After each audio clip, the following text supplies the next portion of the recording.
আচ্ছা বলেন তো আল্লাহ কোথায় আছেন? এটি একটি মুশকিলের প্রশ্ন। সাধারণত লোকেরা বলে আল্লাহ সব জায়গায় আছে। এই কথা, এই জবাব সঠিক নয়।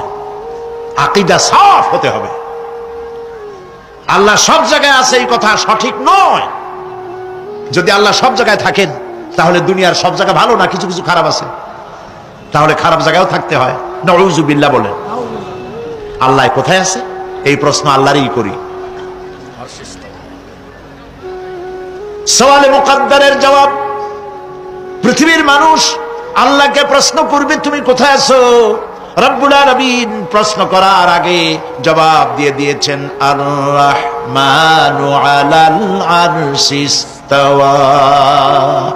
আল্লাহ পাক আরশে আজিমে আছেন। কোথায় আছেন বলে? এক আঙ্গুল আকাশের দিকে উঁচু করে বলেন আল্লাহ কোথায় আছেন?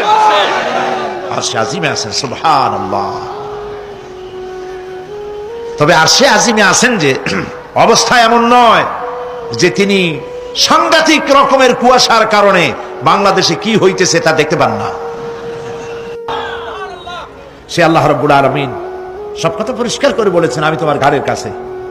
তার মানে আল্লাহর ইলম, তার নজর, তার সামা এবং তার বসর, তার দেখা, তার শোনা, তার ইলম সবটা আমাকে ঘিরে আছে, আমি তার বাইরে নাই।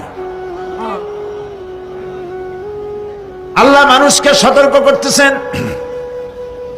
মা ইয়ালফিযু মিন কাওলিন ইল্লা লাদাইহি রাকীবুন আতীদ। মানুষ এমন কোন কথা বলে না যা আমার ফেরেশতারা রেকর্ড করে না রাখে। যা করো তাও লেখা হয়, যা বলো তাও লেখা হয়ে যায়।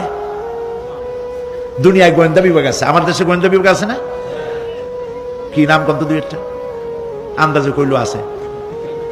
CID, DIB, DFI, army intelligence, কত রকম গোয়েন্দা আছে, কত বাহিনী আছে আপনি টের পাবেন না। পাগড়ি একটা বান্ধি আপনার সামনে বসা, আপনি বুঝবেন না যে আপনার আমলনামা রেকর্ড করতেছে বলে বসে। আপনি তো মনে করেছেন দরবেশ সাহেব 6 সেল্লা দিয়ে আসছে, কিন্তু তিনি গভর্নমেন্ট অফিসার, আপনার সর্বনাশ করতেছে, আপনি টের পাচ্ছেন না। এই যে যদি মানুষের রাষ্ট্র ঠিক রাখার জন্য দুনিয়ার সরকারের দরকার হয়, তাহলে আল্লাহ পাকের এই বিশাল সাম্রাজ্য রক্ষা করার জন্য আল্লাহর গোয়েন্দা বিভাগ নাই?